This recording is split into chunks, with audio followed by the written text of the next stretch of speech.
السلام علیکم ورحمۃ اللہ وبرکاتہ۔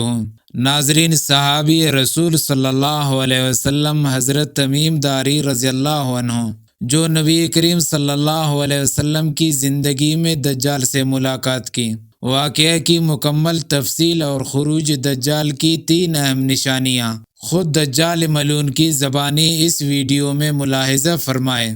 حضرت تمیم رضی اللہ عنہ اصلاً ملک شام میں فلسطین کے رہنے والے تھے اور مذہباً نصرانی تھے۔ حضرت محمد رسول اللہ صلی اللہ علیہ وسلم کی بعثت سے قبل آسمانی کتابوں کی پیش گوئی کے مطابق جہاں اور بہت سے اہل کتاب نے نبی آخر الزمان صلی اللہ علیہ وسلم کی ہجرت کی جگہ اپنے وطن سے منتقل ہو کر بود و باش اختیار کر لی تھی، حضرت تمیم رضی اللہ عنہ بھی اسی طرح دار ہجرت نبی صلی اللہ علیہ وسلم کے باشندے ہو چکے تھے، مگر تجارت کی غرض سے ملک شام کا سفر ہوتا رہتا تھا۔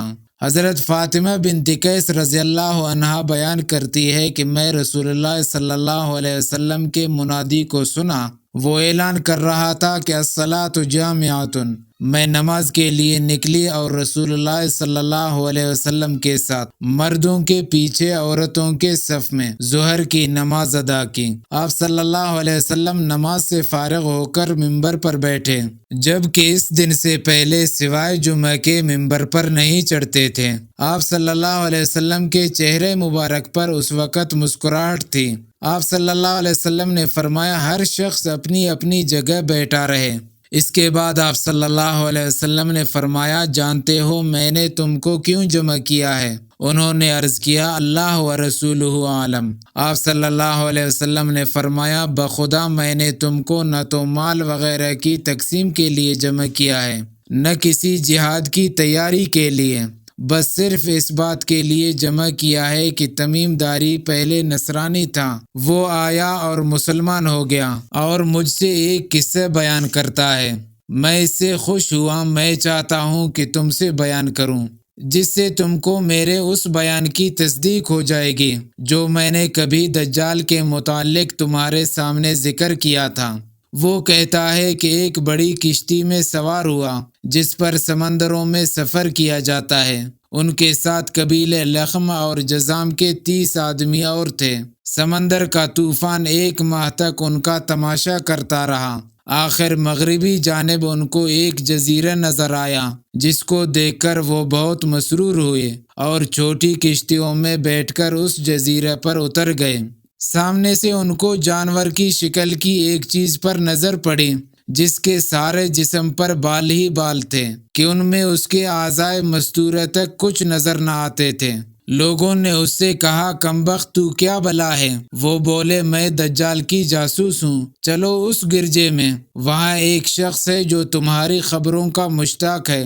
یہ کہتے ہیں کہ جب اس نے ایک آدمی کا ذکر کیا تو اب ہم کو ڈر لگا کہ کہیں وہ کوئی جن نہ ہو، ہم لپک کر گرجے میں پہنچے تو ہم نے ایک بڑا قوی ہیکل شخص دیکھا کہ اس سے قبل ہم نے ویسا کوئی شخص نہیں دیکھا تھا۔ اس کے ہاتھ گردن سے ملا کر اور اس کے پیر گھٹنوں سے لے کر ٹخنوں تک لوہے کے زنجیروں سے نہایت مضبوطی سے جکڑے ہوئے تھے۔ ہم نے کہا، تیرا ناس ہو، تو کون ہے؟ وہ بولا، تم کو میرا پتہ کچھ نہ کچھ لگ ہی گیا، اب تم بتاؤ تم لوگ کون ہو؟ انہوں نے کہا، ہم عرب کے باشندے ہیں، ہم ایک بڑی کشتی میں سفر کر رہے تھے، سمندر میں طوفان آیا اور 1 ماہ تک رہا، اس کے بعد ہم اس جزیرے میں آئے تو یہاں ہماری ایک جانور پر نظر پڑا جس کے تمام جسم پر بال ہی بال تھے۔ اس نے کہا، میں جساسہ یعنی جاسوس ہوں، چلو اس شخص کی طرف جو اس گرجے میں ہے، اس لیے ہم جلدی جلدی تیرے پاس آ گئے۔ اس نے کہا، مجھے یہ بتاؤ کہ بیسان شام میں ایک بستی کا نام ہے کہ کھجوروں میں پھل آتا ہے یا نہیں؟ ہم نے کہا، ہاں آتا ہے۔ اس نے کہا، وہ وقت قریب ہے جب اس میں پھل نہ آئے۔ پھر اس نے پوچھا، اچھا بحیرہ تبریہ کے متعلق بتاؤ، اس میں پانی ہے یا نہیں؟ ہم نے کہا، بہت ہے۔ اس نے کہا وہ زمانہ قریب ہے جب اس میں پانی نہ رہے گا۔ پھر اس نے پوچھا زخر شام میں ایک بستی کا نام ہے کہ چشمے کے متعلق بتاؤ اس میں پانی ہے یا نہیں، اور اس بستی والے اپنے کھیتوں کو اس کا پانی دیتے ہیں یا نہیں؟ ہم نے کہا اس میں بھی پانی بہت ہے اور بستی والے اسی کے پانی سے اپنے کھیتوں کو سیراب کرتے ہیں۔ پھر اس نے کہا اچھا نبی الامیین کا کچھ حال سناؤ۔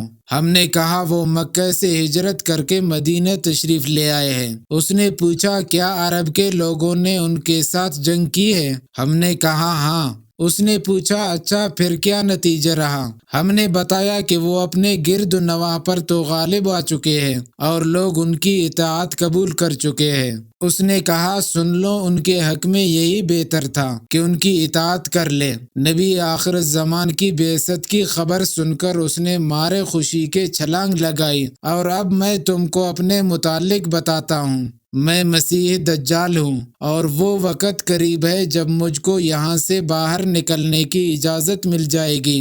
میں باہر نکل کر تمام زمین میں گھوم جاؤں گا، اور 40 دن کے اندر کوئی بستی ایسی نہ رہ جائے گی جس میں داخل نہ ہوں، بجز مکہ اور طیبہ کے، کہ ان دونوں مقامات میں میرا داخلہ ممنوع ہے۔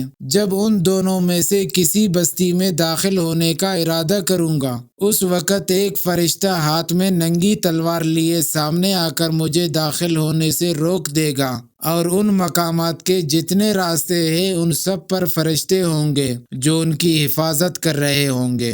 فاطمہ بنت قیس رضی اللہ عنہا کہتی ہے کہ رسول اللہ صلی اللہ علیہ وسلم نے اپنی لکڑی منبر پر مار کر فرمایا کہ وہ طیبہ یہی مدینہ ہے۔ یہ جملہ 3 بار فرمایا۔ دیکھو کیا یہی بات میں نے تم سے بیان نہیں کی تھی؟ لوگوں نے کہا جی ہاں آپ نے بیان فرمائی تھی۔ اس کے بعد فرمایا دیکھو وہ بحر شام یا بحر یمن بلکہ مشرق کی جانب ہے، اور اسی طرف ہاتھ سے اشارہ فرمایا۔